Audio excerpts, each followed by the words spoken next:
Hello everyone, I am Nisha Lamba and I welcome you all to our channel Unacademy judiciary. और मैं आपके सामने हाजिर हूं एक और लेटेस्ट लीगल अपडेट के साथ। आज की वीडियो में हम एक बहुत इंपॉर्टेंट सुप्रीम कोर्ट के जजमेंट के बारे में बात करने वाले हैं। हाल ही में जजमेंट आया है जिसने सीनियर एडवोकेट बनने को लेकर रूल्स में काफी बदलाव किए हैं। क्या बदलाव हुए हैं उसके बारे में जानकारी मैं आपको दूंगी। साथ ही आपको थोड़ा सा ये भी बताऊंगी, बैकग्राउंड दूंगी कि पहले क्या रूल्स थे, अब क्या रूल्स होंगे और क्यों ये रूल्स चेंज किए गए, और ट्रायल कोर्ट और ट्राइब्यूनल में प्रैक्टिस करने वाले एडवोकेट्स के लिए इसमें क्या खास है। तो चलिए स्टार्ट करते हैं आज का वीडियो के अंदर आगे जाने से पहले आपको बता दूं कि अगर आप मेरे साथ सोशल मीडिया हैंडल्स पर कनेक्ट करना चाहते हैं तो टेलीग्राम पर आपको मैं मिल जाऊंगी निशा_लांबा 1511 के नाम से, और इंस्टाग्राम पर आपको मेरा अकाउंट मिलेगा निशा_लांबा 07 के नाम से। जजमेंट का नाम देख लीजिए। जजमेंट का नाम है जितेंद्र ए काला versus state of and city of Delhi 2025 supreme court का जजमेंट है। 3 जजेस बेंच का ये जजमेंट है जिसके अंदर जस्टिस अभय एस ओका, जस्टिस उज्जवल भुयन और जस्टिस SVN भट्टी का बेंच था। इन तीनों ही जजेस ने कुछ जो पुराने रूल्स फॉलो किए जा रहे थे पिछले 6-7 साल से उसको चेंज किया है। सो बेसिकली मैं आपको बता दूं कि जो हमारा एडवोकेट्स एक्ट है 1961 का, उस एक्ट के अंदर एक सेक्शन है, सेक्शन 16। वो बताता है कि सीनियर एडवोकेट किसको डेजिग्नेट किया जा सकता है। राइट, तो हमारे पास इंडिया में 2 तरह के एडवोकेट्स होते हैं, सीनियर एडवोकेट या अदर एडवोकेट्स। अब सीनियर एडवोकेट बनने के लिए आपको कुछ क्वालिफिकेशंस की जरूरत होती है, एक्सपीरियंस की जरूरत होती है, और उसको इंटरप्रेट करने के लिए बेसिकली सीनियर एडवोकेट अपॉइंट किया जाता है, कोर्ट अपॉइंट करता है। ठीक है, मतलब कोर्ट डेजिग्नेट करता है सीनियर एडवोकेट। अब इंदिरा जयसिंह एक सीनियर एडवोकेट है सुप्रीम कोर्ट की, उन्होंने एक PIL फाइल की थी सुप्रीम कोर्ट में 2017 में, जिसमें जजमेंट आया था जिसको हम कहते हैं इंदिरा जयसिंह 1। अब ये जो इंदिरा जयसिंह 1 का जजमेंट आया था ना, इस जजमेंट के अंदर कोर्ट ने क्लियर किया कि उनका बेसिकली वो PIL फाइल उन्होंने इसलिए की थी कि जो सीनियर एडवोकेट को डेजिग्नेट करने का तरीका है वो बहुत ओपेक है, उसके अंदर कोई अकाउंटेबिलिटी नहीं है।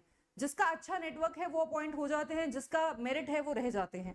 तो मेरिट के बेसिस पर होना चाहिए। तो इस तरह का एक सिस्टम बनाया जाना चाहिए, एक ऐसा प्रोसीजर अडॉप्ट किया जाना चाहिए जिससे कि जो सीनियर एडवोकेट डेजिग्नेट हो रहे हैं वो मेरिटोरियस हो। ट्रांसपेरेंसी होनी चाहिए इस पूरे प्रोसीजर के अंदर, कि आपको पता हो कि आपको नहीं बनाया गया है सीनियर एडवोकेट, किसी और को बनाया गया है, तो उसके क्या कारण है।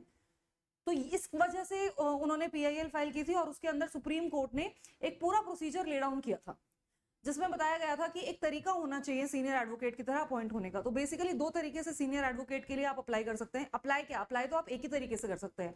जब कोर्ट बोलता है, एप्लीकेशन इनवाइट करता है, तब आप एप्लीकेशन फाइल करते हैं। उसके अलावा सुप्रीम कोर्ट या हाई कोर्ट के कोई जज हो तो वो भी आपको रिकमेंड कर सकते हैं, अगर वो आपकी प्रैक्टिस से बहुत खुश हैं, आपकी बहुत कमेंडेबल प्रैक्टिस है, आपका एक्सपीरियंस, आपकी एबिलिटीज, आपकी स्पेशल नॉलेज, आपका standing at the bar, reputation वगैरह को देखकर, आपकी क्वालिटीज को देखकर अगर कोर्ट को लगता है कि आप डिजर्विंग कैंडिडेट हैं, आपको सीनियर एडवोकेट अपॉइंट किया जाना चाहिए, तो वो भी अपनी तरफ से रिकमेंडेशन कर सकते थे। राइट, तो ये 2 तरीके थे, या तो आपको कोर्ट रिकमेंड कर दे, मतलब कोर्ट का कोई जज रिकमेंड कर दे, या फिर आप अपनी एप्लीकेशन खुद फाइल कर दो। तो ये तरीका था। और उसके बाद फिर कोर्ट ने इसमें और ये जो फैसला है ये फुल हाउस लेता है।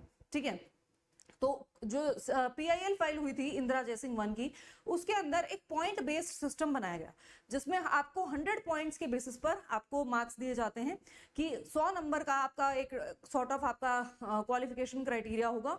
इसमें आपके जितने मार्क्स होंगे उसके अकॉर्डिंग आप डिसाइड होंगे कि कौन कौन सीनियर एडवोकेट बनेंगे, है ना। तो अब इसमें जो ये 100 नंबर थे वो किस किस चीज के थे, तो देखो सबसे पहले तो 20 नंबर हैं आपके एक्सपीरियंस के। एक्सपीरियंस के मतलब कि आपको अगर 10 साल हो चुके हैं प्रैक्टिस में, कम से कम 10 साल का एक्सपीरियंस रिक्वायर्ड है। ये बात इंदिरा जयसिंह 1 में बोल दी थी कि जिस एडवोकेट को एक्सपीरियंस 10 साल से कम है वो सीनियर एडवोकेट के लिए एलिजिबल ही नहीं है। आपकी एलिजिबिलिटी के लिए एटलीस्ट 10 ईयर्स का एक्सपीरियंस होना जरूरी है। अब आपके मार्क्स किसके बेसिस पर डिसाइड होंगे, अगर आपकी प्रैक्टिस को 20 साल हो चुके हैं तो आपके 20 नंबर, अगर आपके 10 साल हो चुके हैं तो 10 नंबर, और फिर 10 के बाद एक एक नंबर, मतलब 11 साल तो 11 नंबर, 12 साल तो 12 नंबर, इस तरह से 20 साल के ऊपर आपके मार्क्स 20 ही रहेंगे, है ना। दूसरा जो पॉइंट है वो है 50 मार्क्स का आपका जजमेंट्स वाला क्राइटेरिया, कि आपने प्रो बोनो काम कितना किया है ना। और उसके अलावा आपकी जो जजमेंट्स हैं, मतलब कॉन्स्टिट्यूशनल जजमेंट्स में आपका कितना योगदान रहा है, आपकी सबमिशंस किस तरह की हैं। तो दूसरा पैरामीटर था ये। तीसरा पैरामीटर है वो बुक्स का, एकेडमिक्स को लेकर, कि आपने गेस्ट लेक्चर्स कितने दिए हैं, आपने किस तरह के आर्टिकल्स पब्लिश किए हैं, आपने कोई बुक वगैरह पब्लिश की है। तो वो 5 नंबर का क्राइटेरिया था। तो मतलब 20 नंबर, 50 नंबर और ये 5 नंबर। इसके अलावा बच गए 25 नंबर, उसमें इंटरव्यू होता है। अब ये इंटरव्यू कौन कंडक्ट करता है? तो इसके लिए भी एक कमेटी है। वो कमेटी में कौन होगा? हाई कोर्ट, अगर हाई कोर्ट की बात करें तो chief justice of high court, 2 senior most जजेस, अटॉर्नी जनरल और बार से नॉमिनेट किया गया एक मेंबर। और अगर सुप्रीम कोर्ट की बात करें तो चीफ जस्टिस ऑफ इंडिया और 2 सीनियर मोस्ट सुप्रीम कोर्ट के जजेस, attorney general of India and साथ में बार से नॉमिनेट किया गया एक मेंबर। तो ये इंटरव्यू कंडक्ट करते हैं, राइट। तो इस तरह से फॉलो किया जाता था पूरा एक पॉइंट बेस्ड सिस्टम, जिसके बेसिस पर डिसाइड किया जाता था कि कौन एडवोकेट सीनियर एडवोकेट की तरह डेजिग्नेट होगा और कौन नहीं होगा। और ये एक ट्रांसपेरेंसी लाने के लिए किया गया। अब इसके बाद भी जब इंदिरा जयसिंह 2 आया जजमेंट 2023 के अंदर, उसके अंदर भी कुछ चीजों को क्लैरिफाई किया गया। उसमें कुछ खामियां महसूस हुई कोर्ट को, और कोर्ट को लगा कि इनको क्लैरिफाई करने की जरूरत है। तो उसमें कोर्ट ने ये स्पेशली ले डाउन किया कि बेशक पॉइंट बेस्ड सिस्टम आ गया है, लेकिन फिर भी किसी व्यक्ति को अगर अपॉइंट करना है, मतलब डेजिग्नेट करना है एज अ सीनियर एडवोकेट, तो फुल हाउस का फैसला होगा। फुल हाउस मतलब, फुल हाउस की डेफिनेशन क्या होती है? सुप्रीम कोर्ट के सभी जजेस मिलकर फैसला लेंगे, या फिर कोई कंसर्न हाई कोर्ट है तो कंसर्न हाई कोर्ट के सभी जजेस मिलकर फैसला लेंगे कि किसको अपॉइंट करना है, किसको नहीं करना है। तो ये अब तक रूल फॉलो किया जा रहा था 2025 तक। अब जब तक ये जजमेंट नहीं आया था एक्चुअली तब तक, और अभी भी जो पेंडिंग प्रोसीडिंग्स हैं, जो पेंडिंग मामले शुरू हो चुके हैं सीनियर एडवोकेट करने के, मतलब जहां पे प्रोसीजर चल ही रहा है, उसको बीच में नहीं रोका जाएगा, वो तो पुराने ही तरीके से डिसाइड होगा। पर अब नए रूल्स आ गए हैं इस जजमेंट आने के बाद। जजमेंट ने 4 महीने का समय सभी हाईकोर्ट्स को दिया है कि आप 4 महीने का समय ले लो और जो रूल्स हमने इस जजमेंट के अंदर बनाए हैं, इन रूल्स के अकॉर्डिंग अपनी पॉलिसी बना लो कि किस तरह से आपको सीनियर एडवोकेट अपॉइंट करने हैं। उसके अंदर आप ये सभी रूल्स को इनकलकेट कर लीजिएगा और उसके बेसिस पर डिसाइड कर लीजिएगा कि आप क्या प्रोसीजर फॉलो करना चाहते हैं। और हर हाईकोर्ट के पास अपनी अपनी प्रोसीजर बनाने का एक फ्रीडम है। सुप्रीम कोर्ट भी इसी तरह से अपना एक प्रोसीजर बनाएगा। तो ये हुआ, है ना। अब इसके बाद अब यहाँ पर इसमें क्या क्या हुआ, क्या क्या चेंजेस आए, आई होप आपको बैकग्राउंड क्लियर हो गया कि अब तक हम क्या फॉलो कर रहे थे। सेक्शन 16 एडवोकेट्स एक्ट का, उसको पढ़ते थे इंदिरा जयसिंह 1 जो कि 2017 में आया, इंदिरा जयसिंह 2 जजमेंट जो कि 2023 में आया। इसका इंपैक्ट ये था कि ट्रांसपेरेंसी और अकाउंटेबिलिटी इस प्रोसेस के अंदर लेकर आने के लिए, ओपेकनेस को हटाने के लिए ये पॉइंट बेस्ड सिस्टम बनाया गया था। अब इस पॉइंट बेस्ड सिस्टम में सुप्रीम कोर्ट को इस जजमेंट के अंदर कुछ खामियां नजर आई। कोर्ट ने कहा कि जो पॉइंट बेस्ड सिस्टम है ये ठीक नहीं है। इस जजमेंट के अंदर इंदिरा जयसिंह जी को भी सुना गया था, ठीक है, उनको भी अपनी आर्गुमेंट्स रखने का मौका दिया गया था। और उसके बाद इस जजमेंट के अंदर कुछ रूल्स ले डाउन किए। एक एक करके सभी रूल्स को डिस्कस करेंगे, लेकिन ये जो वीडियो है मैं रूल्स पे कम और इस एक पर्टिकुलर पॉइंट के ऊपर ज्यादा डिस्कस करना चाहती हूँ। वो ये कि अब तक जो एडवोकेट्स अपॉइंट होते थे एज सीनियर एडवोकेट्स, या तो वो सुप्रीम कोर्ट में प्रैक्टिस करते थे, ठीक है, अगर आप सुप्रीम कोर्ट में प्रैक्टिस कर रहे हो तो आपको सुप्रीम कोर्ट डेजिग्नेट करेगा। अगर आप हाई कोर्ट में कर रहे हो तो आपको कंसर्न हाई कोर्ट करेगा डेजिग्नेट, राइट। तो ये सुप्रीम कोर्ट या हाई कोर्ट के जजेस के एडवोकेट्स जो सुप्रीम कोर्ट या हाई कोर्ट में प्रैक्टिसिंग एडवोकेट्स थे, उन्हीं के पास एक अपॉर्चुनिटी होती थी। बट इस जजमेंट के थ्रू सुप्रीम कोर्ट ने क्लैरिफाई किया है कि ये अपॉर्चुनिटी सिर्फ सुप्रीम कोर्ट और हाई कोर्ट में प्रैक्टिस करने वाले एडवोकेट्स के पास ही क्यों है। ट्रायल कोर्ट्स में या फिर स्पेशल ट्राइब्यूनल्स के आगे प्रैक्टिस करने वाले जो एडवोकेट्स हैं, उनको ये अपॉर्चुनिटी क्यों नहीं दी जाती? जरूरी है कि उनको भी अपॉर्चुनिटी दी जाए। कोर्ट ने कहा कि अगर जो ट्रायल कोर्ट में प्रैक्टिस कर रहे हैं एडवोकेट्स, अगर वो कहीं पे प्रैक्टिस कर रहे हैं किसी स्पेशल ट्राइब्यूनल में, और उनकी भी वो भी उतनी ही केपेबल हैं, उनका भी स्पेशल उनके पास एक्सपीरियंस है, उतनी ही स्टैंडिंग है उनकी, तो फिर उनको भी अपॉर्चुनिटी मिलनी चाहिए। वो कोई इंफीरियर नहीं है। ऐसा नहीं है कि सुप्रीम कोर्ट या हाई कोर्ट में प्रैक्टिस करने वाले जो एडवोकेट्स हैं वो सुपीरियर हैं और ट्रायल कोर्ट में और ट्राइब्यूनल में प्रैक्टिस करने वाले एडवोकेट्स इंफीरियर हैं। तो ऐसा ट्रीटमेंट उनको नहीं दिया जाना चाहिए। दूसरी चीज, कोर्ट ने कहा कि जो सीनियर एडवोकेट्स डेजिग्नेट करने का तरीका है उसके अंदर डाइवर्सिटी भी आ जाएगी। अगर ट्रायल कोर्ट और ट्राइब्यूनल में प्रैक्टिस करने वाले एडवोकेट्स को हम इंक्लूड करते हैं, इंक्लूसिविटी, डाइवर्सिटी भी हो जाएगी इसमें। और इंदिरा जयसिंह का ये मानना था कि ये जो सीनियर एडवोकेट डेजिग्नेट करने का तरीका है, जो प्रोसीजर है, जो प्रैक्टिस है एक्चुअली, ये why should it be a monopoly of selected few? मतलब सिर्फ कुछ लोगों का ही इसके ऊपर अधिकार क्यों है जो कि हाई कोर्ट और सुप्रीम कोर्ट में प्रैक्टिस कर रहे हैं? इसका मौका तो ट्रायल कोर्ट वाले एडवोकेट्स को भी मिलना चाहिए, ट्राइब्यूनल वाले एडवोकेट्स को भी मिलना चाहिए। तो इसी बात को कंसिडर करते हुए सुप्रीम कोर्ट ने कहा कि बिल्कुल सही बात है, हम इस बात से अग्री करते हैं, और इस वजह से कोर्ट ने कहा कि जरूरी है कि जो कंसर्न हाई कोर्ट्स हैं वो इनको भी इनकॉर्पोरेट कर ले, अपने पॉलिसी, अपने जो रूल्स बनाएंगे उसके अंदर इनको भी इनकॉर्पोरेट कर ले, और उसके लिए फिर कुछ एक मैकेनिज्म बनाया जाना चाहिए। देखो, हाई कोर्ट के ही जजेस डिसाइड करते हैं कौन सीनियर एडवोकेट बनेगा। अब हाई कोर्ट के सामने अगर प्रैक्टिस कर रहे हैं एडवोकेट्स, तो उनको तो पता है ना कि इनकी क्या स्टैंडिंग है, इनकी क्या एक्सपीरियंस है, तो वो उसके बेसिस पर डिसाइड कर सकते हैं, उनको फर्स्ट हैंड नॉलेज होता है। बट अगर ट्रायल कोर्ट में प्रैक्टिस कर रहे हैं एडवोकेट्स या ट्राइब्यूनल के सामने प्रैक्टिस कर रहे हैं, तो फिर क्या? तो उसके लिए जो डिस्ट्रिक्ट कोर्ट्स हैं, उनके जो प्रिंसिपल जजेस हैं या फिर जो ट्राइब्यूनल्स हैं, उनके जो हेड हैं, तो उनसे उनका ओपिनियन लिया जा सकता है। तो इस तरह का मैकेनिज्म इवॉल्व करने के लिए बोला गया कि इन पर्टिकुलर एडवोकेट्स के बारे में अगर जानना है, उनकी रेपुटेशन, उनकी स्टैंडिंग एट द बार, और उनका एबिलिटी, उनके एक्सपीरियंसेस वगैरह के बारे में जानना है, तो उसके लिए फिर इस तरह का मैकेनिज्म बनाया जाए कि वो जो कंसर्न्ड कोर्ट्स हैं, उनके जो प्रिंसिपल जजेस हैं, उनसे उनके ओपिनियन लिए जाएं। तो मतलब अभी कुछ ऐसे मैकेनिज्म बना नहीं है, मैकेनिज्म बनाने का सजेशन दिया गया है। तो इंक्लूसिविटी और डाइवर्सिटी को इंश्योर करने के लिए ये कदम उठाने की बात की जा रही है। तो अब धीरे धीरे जाके क्लियर होगा कि क्या प्रोसेस रहेगा, हाई कोर्ट्स क्या करेंगे इन ट्रायल कोर्ट में प्रैक्टिस कर रहे एडवोकेट्स के लिए। बट सुप्रीम कोर्ट ने एक तरह से हरी झंडी दे दी है। सुप्रीम कोर्ट ने यहाँ पर एक और पॉइंट के बारे में बात की, गाउन्स को लेकर। इंदिरा जयसिंह जी का कहना था कि ये गाउन्स की जो प्रैक्टिस है, जो कि सीनियर एडवोकेट्स को गाउन्स पहनने पड़ते हैं, ये प्रैक्टिस को भी चेंज किया जाना चाहिए।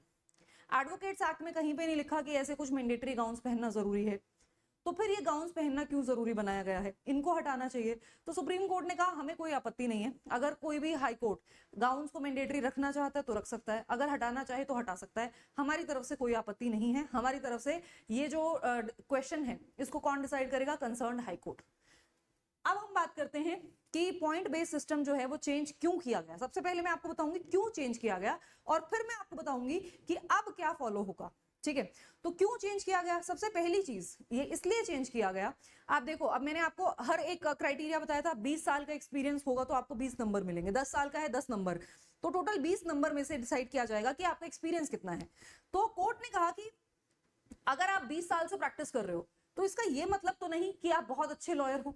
ऐसा हो सकता है कि आपका नंबर ऑफ इयर्स बहुत ज्यादा हो पर आपकी प्रैक्टिस एकदम बेकार हो, या फिर आप अपीयर ही नहीं होते हो, आपकी अपीयरेंसेस बहुत कम है। आपसे ज्यादा अपीयरेंस शायद किसी और व्यक्ति की होगी जिसका एक्सपीरियंस 10 साल का है। देखो, 10 साल का टाइम अभी भी मैंडेटरी है, 10 साल की जो रिक्वायरमेंट है वो चेंज नहीं हुई है, वो कोर्ट ने साफ साफ कहा है 10 साल तो अभी भी चाहिए। लेकिन एक व्यक्ति जिसकी प्रैक्टिस 10 साल की है और एक व्यक्ति जिसकी 20 साल की है, 20 साल वाले की प्रैक्टिस जो है वो ब्लेमिश है, उसमें इतना कुछ उसके अपीयरेंसेस कुछ ज्यादा नहीं है, तो उसको हम 20 नंबर क्यों दे रहे हैं? तो मतलब नंबर ऑफ इयर्स से आपकी जो क्वालिटीज हैं वो डिस्क्राइब नहीं होती। तो ये पॉइंट बेस्ड सिस्टम की खामी है। दूसरी खामी जो है वो 50 नंबर का जो जजमेंट्स को लेकर दिया गया है। तो कोर्ट ने कहा जनरली जो केसेस होते हैं वो केसेस टीम एफर्ट होते हैं। मतलब जैसे सबमिशंस अगर आप फाइल कर रहे हैं तो उसमें हम कैसे पता लगाएं कि आपने कौन से सबमिशंस दिए थे? आपकी टीम के भी तो एफर्ट्स हो सकते हैं। तो मतलब आपको बेनिफिट किस चीज का मिल रहा है? जो एफर्ट्स आपकी टीम डाल रही है, तो वो भी ठीक नहीं है। मतलब उसमें हम ठीक तरह से पता नहीं लगा पा रहे हैं कि आपका क्या योगदान है, आपका क्या कंट्रीब्यूशन है। तो वो तरीका बहुत ज्यादा अच्छा और इफेक्टिव तरीका नहीं है। इसके लिए सजेशन भी दिया गया। एक और दूसरी चीज इसके अंदर ये डिस्कस की गई थी कि जब इस तरह की एप्लीकेशंस आती हैं कोर्ट के सामने, कमेटी के सामने, तो वो एप्लीकेशन मतलब जो लॉयर्स हैं वो भारी भरकम अपने जजमेंट्स का एक ब्यौरा दे देते हैं उनके सामने, कि जिससे कि वो चेक कर सकेंगे इनका क्या एक्सपीरियंस है। अब कोर्ट ने कहा कि ऑलरेडी उसमें जजेस बैठे हैं, एडवोकेट्स बैठे, अटॉर्नी जनरल बैठे हैं, तो उनके पास इतना सारा काम है ऑलरेडी। जो जजेस हैं, जुडिशरी हमारी ओवरबर्डन्ड है, अब उनके ऊपर एक और एडिशनल टास्क डाल दिया जाता है उनके जजमेंट्स को इवैल्यूएट करने का। तो वो तो एक बहुत ह्यूमंगस टास्क है, ठीक से वो हो नहीं पाता है। तो इसमें सजेशन भी दिया गया था कोर्ट के सामने कि फिर ऐसे में ये जो टास्क है उसको डेलीगेट कर दिया जाना चाहिए, कोई कमेटी बनाकर या रिसर्च विंग बनाकर ये डेलीगेट कर दो।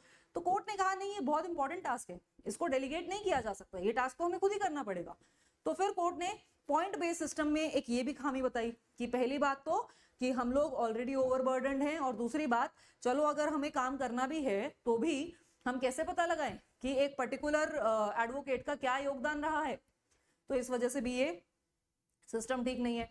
तीसरी चीज, एकेडमिक पॉइंट्स के जो 5 नंबर हैं उसके लिए कोर्ट ने कहा कि ठीक है वो आप एक एडिशनल चीज कर रहे हैं, लेकिन एडवोकेट्स एक्ट में तो कहीं नहीं लिखा कि आपके नाम पर कोई बुक पब्लिश होनी चाहिए, कोई आर्टिकल पब्लिश होना चाहिए, आपको कोई एकेडमिक लेक्चर लेना चाहिए, कोई गेस्ट लेक्चर लेना चाहिए। इस तरह की रिक्वायरमेंट तो एडवोकेट्स एक्ट में है ही नहीं। और जब एडवोकेट्स एक्ट में इस तरह की रिक्वायरमेंट नहीं है, स्टैट्यूट आपके ऊपर ऐसी रिक्वायरमेंट नहीं इंपोज कर रहा है, तो फिर कोर्ट अपनी जजमेंट के थ्रू इस तरह की रिक्वायरमेंट क्यों इंपोज कर रहा है? तो मतलब कोई एक स्टैट्यूटरी बैकिंग नहीं है इस पॉइंट को लेकर, तो इस वजह से भी ये वाला पॉइंट ठीक नहीं था। एंड लास्ट जो है वो इंटरव्यू वाला पॉइंट है कि 20 से 25 मिनट का जो इंटरव्यू होता है उस बेसिस पर कैसे डिसाइड कर सकते हैं कि एक कॉन्वर्सेशन अच्छी भी जा सकती है, बुरी भी जा सकती है, बट उसके बेसिस पर कोई कैसे डिसाइड कर सकता है कि ये व्यक्ति सीनियर एडवोकेट बनने के लायक है या नहीं है। सो इस वजह से, और वो भी कोर्ट ने कहा कि वो एक तरह से डायरेक्ट अटैक है एडवोकेट्स के डिग्निटी के ऊपर। तो इस वजह से कोर्ट ने कहा कि ये जो पॉइंट बेस्ड सिस्टम है ना, ये बहुत ज्यादा अच्छा नहीं है। मतलब पिछले 7-7.5 साल से फॉलो जरूर हो रहा है, बट अब रियलाइज हो रहा है कि जिस उद्देश्य से ये पॉइंट बेस्ड सिस्टम लेकर आए थे वो उद्देश्य पूरा हो नहीं रहा है। तो इस वजह से अब जरूरी है कि इस सिस्टम को हम चेंज कर दें। तो इस वजह से इसको चेंज किया गया। अब चेंज करने के बाद क्या क्या चेंजेस लेकर आए? चेंजेस ये आए हैं, अब मैं आपको नए रूल्स बताती हूँ। सबसे पहले तो कि अगर किसी भी व्यक्ति को, मतलब किसी भी एडवोकेट को आप सीनियर एडवोकेट डेजिग्नेट करना चाहते हैं, तो ये फैसला किसका होगा? Full court of the high court और full court of the supreme court. Full court का मतलब मैंने आपको बताया, मतलब कि उस कोर्ट के सभी जजेस मिलकर ये फैसला लेंगे कि कौन सा एडवोकेट सीनियर एडवोकेट बनना चाहिए। ठीक है, उसके बाद ये दूसरा कैसे डिसाइड होगा? मतलब देखो, एक परमानेंट सेक्रेटेरिएट बनता है, ठीक है, परमानेंट सेक्रेटेरिएट सीजीआई बनाता है। सुप्रीम कोर्ट में एक परमानेंट सेक्रेटेरिएट बनेगा तो उसमें कौन मेंबर्स होंगे, वो कौन डिसाइड करेगा? सीजीआई। हाई कोर्ट में chief justice of the high court. तो परमानेंट सेक्रेटेरिएट बनता है और वो परमानेंट सेक्रेटेरिएट डिसाइड करता है एप्लीकेशंस को, कि एप्लीकेशंस आ गई, इन एप्लीकेशंस में कौन एलिजिबल है कौन नहीं है, और फिर वो एप्लीकेशंस सॉर्ट करता है। वो जो एप्लीकेशंस एलिजिबल कैंडिडेट्स की हैं उनको रखेगा फुल हाउस के सामने, और फुल हाउस उसके बाद सभी एप्लीकेशंस को कंसिडर करेगा, जो जो भी एलिजिबल कैंडिडेट्स की एप्लीकेशंस हैं, और उसके बाद डिसाइड करेगा। And it should come to a consensus. Consensus मतलब सभी जजेस जब मान जाएंगे कि हाँ ये व्यक्ति डिजर्विंग है और इसको सीनियर एडवोकेसी दी जानी चाहिए, तो वहां पर दी जाती है। बट सपोज अब ऐसा हो नहीं सकता कि सारे ही मान जाए, हो सकता है कि सारे ना माने, तो उस केस में वोटिंग होगी। अब वो वोटिंग ओपन होगी या फिर सीक्रेट बैलेट होगा, तो वो कंसर्न हाई कोर्ट के ऊपर छोड़ दिया कि अब जो भी कोर्ट है वो अपने रूल्स बनाते टाइम डिसाइड कर सकता है कि सीक्रेट वोटिंग रखनी है या फिर ओपन बैलेट रखना है। ठीक है, तो ये है। नेक्स्ट पॉइंट इसके अंदर वही 10 साल वाला जो मैंने आपको बताया कि इंदिरा जयसिंह 1 में जो 10 साल फिक्स किए गए थे ना मिनिमम, वो तो अभी भी फॉलो होगा। उसके बाद नेक्स्ट पॉइंट है the practice of advocates making application for grant of senior designation can continue. मतलब जैसे पहले एप्लीकेशन आप खुद फाइल करते थे, वैसे ही आप अभी भी फाइल कर सकते हो। अगर हाई कोर्ट एप्लीकेशंस इनवाइट कर रहा है, सुप्रीम कोर्ट इनवाइट कर रहा है, तो आप फ्री हो, आप एप्लीकेशंस फाइल कर सकते हो। ठीक है, तो एक तरीका तो ये है। दूसरा तरीका, पहले क्या था कि सिंगल जज ऑफ अ हाई कोर्ट या सिंगल जज ऑफ अ सुप्रीम कोर्ट वो भी रिकमेंड कर सकता था। अब वो रिकमेंडेशन पॉसिबल नहीं है। अब सिंगल जज रिकमेंड नहीं करेगा। अब कौन रिकमेंड करेगा? रिकमेंडेशन अभी भी हो सकती है, मतलब कोई ऐसा व्यक्ति जिसने खुद एप्लीकेशन सीनियर एडवोकेट बनने के लिए फाइल नहीं की है, बट उसको सीनियर एडवोकेट बनाया जा सकता है on recommendation of full house of the court. तो अगर सुप्रीम कोर्ट के सभी जजेस रिकमेंड कर दें कि इस व्यक्ति को सीनियर एडवोकेट बना दो, तो बना दिया जाएगा। ठीक है, या फिर हाई कोर्ट के सभी जजेस रिकमेंड कर दें कि इस व्यक्ति को सीनियर एडवोकेट बना दो, तो बना दिया जाएगा। बस अब ये क्लियर कर लो आप कि अब कोई स्कोप नहीं है इंडिविजुअल जजेस का कि वो किसी भी कैंडिडेट को इस डेजिग्नेशन के लिए रिकमेंड करें। अब अगली बात वो ये कि अब फुल कोर्ट को रिकमेंड करना है, सिर्फ फुल कोर्ट ही रिकमेंड कर सकता है। साल में कम से कम एक कैंडिडेट ऐसा जरूर होना चाहिए जो कि फुल कोर्ट का रिकमेंड किया हुआ सीनियर एडवोकेट बनाया जाना चाहिए, right? At least one exercise of designation must be exercised every calendar year. ठीक है, ये चीज इस केस के अंदर बोली गई। नेक्स्ट पॉइंट जो इसमें बोला गया कि अब ये मैं आपको ऑलरेडी बता चुकी हूँ कि जो प्रोसीजर ऑलरेडी इंदिरा जयसिंह 1 और इंदिरा जयसिंह 2 के रूल्स के तहत इनिशिएट किया जा चुका है, वो एज इट इज कंटिन्यू रहेगा, उसके अंदर कोई बदलाव नहीं होंगे। लेकिन अब हाई कोर्ट्स को 4 महीने का समय दे दिया गया है। 4 महीने के अंदर हर हाई कोर्ट को अपने रूल्स बनाने हैं, और फिर जो नई डेजिग्नेशंस होंगी वो नए रूल्स के अकॉर्डिंग होगी। कैसा लगा आपको ये जजमेंट? मुझे कमेंट सेक्शन में जरूर बताइएगा। अब मैं आपको एक छोटी सी इंफॉर्मेशन और देना चाहती हूँ। सो बेसिकली अगर आप किसी भी स्टेट के जुडिशरी एग्जाम की तैयारी कर रहे हैं तो अनअकैडमी जुडिशरी आपको एक बहुत अच्छा मौका दे रहा है, एक बहुत अच्छा प्लेटफॉर्म दे रहा है।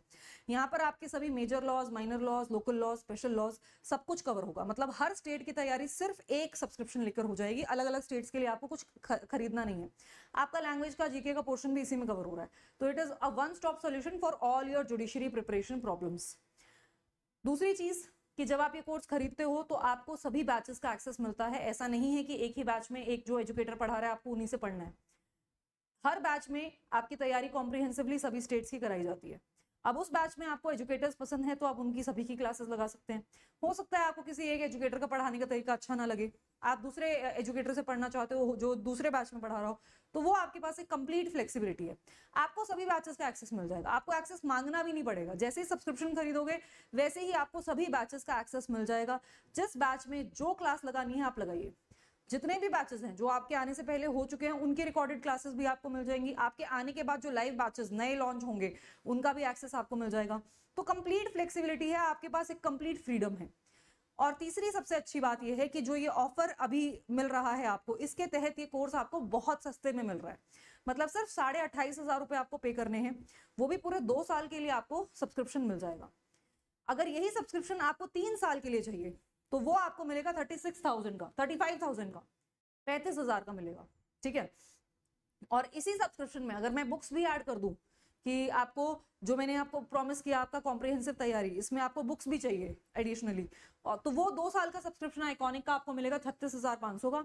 और वही सब्सक्रिप्शन आइकॉनिक का अगर आपको 3 साल के लिए चाहिए तो आपको मिलेगा 42,999 यानी 43,000 का। अब यहाँ पर आज के दिन के लिए एक अश्योरेंस है, मतलब आज रात 12 बजे तक अगर आप ये सब्सक्रिप्शन खरीदते हैं तो आपके लिए एक एडिशनल अश्योरेंस है। वो क्या कि अगर सुप्रीम कोर्ट का जजमेंट आता है और वो 3 साल की प्रैक्टिस को जुडिशरी एग्जाम्स के लिए मैंडेटरी कर देता है और आप उस जजमेंट की वजह से इन एलिजिबल हो जाते हैं, तो उस केस में अनअकैडमी जुडिशरी आपके सब्सक्रिप्शन को ऑटोमेटिकली +3 इयर्स बढ़ा देगा। 2 साल का आपने सब्सक्रिप्शन खरीदा है तो +3 हम करके उसको 5 का कर देंगे। 3 साल का खरीदा है तो उसको +3 करके 6 साल का सब्सक्रिप्शन बना देंगे। तो इमेजिन कीजिए कि अगर आपको जरूरत पड़ी तो आपको और कुछ पे नहीं करना है अपनी सब्सक्रिप्शन की वैलिडिटी बढ़ाने के लिए। आपका सब्सक्रिप्शन ऑटोमेटिकली 5 साल का हो जाएगा इन केस सुप्रीम कोर्ट का जजमेंट आपके फेवर में नहीं आता है तो। चांसेस आर लेस, बट फिर भी अगर 1% भी ऐसा होता है तो हम आपके साथ खड़े हैं। ठीक है। लेकिन ये जो बेनिफिट मैंने आपको बताया, ये बेनिफिट आपको तब मिलेंगे जब आप रेफरल कोड इस्तेमाल करोगे, और ये रेफरल कोड निशा लांबा आपको मैंने दिखा दिया है। इस कोड का इस्तेमाल करके आपको ये डिस्काउंट का बेनिफिट मिल जाएगा। अब मैंने आपको आइकॉनिक और प्लस के बारे में बता दिया, लेकिन एक और तरह का सब्सक्रिप्शन है जिसमें आपकी और भी नीड्स का ध्यान रखा जाता है। आइकॉनिक और प्लस वाले जितने भी फीचर्स हैं वो आपको सब मिलते हैं इसके अंदर। इसके साथ साथ आपकी नॉन अकेडमिक नीड्स का ध्यान रखा जाता है। जैसे आपको अनलिमिटेड करियर गाइडेंस मिलती है, आपको 1-on-1 मेंटोरशिप मिलती है by your favourite educator, and उसके अलावा नोट्स मेकिंग के session, doubt solving session, strategy calls, इस तरह की कॉल्स भी आप एजुकेटर्स के साथ कर सकते हैं, जिससे कि आप कंप्लीट कॉम्प्रिहेंसिव, आपको एक ही जगह पर हर बात का सॉल्यूशन मिल रहा है। आपको अपना दिमाग यूज नहीं करना, बस तैयारी शुरू करनी। So that's all for today. See you all in the next video. Have a great day everyone.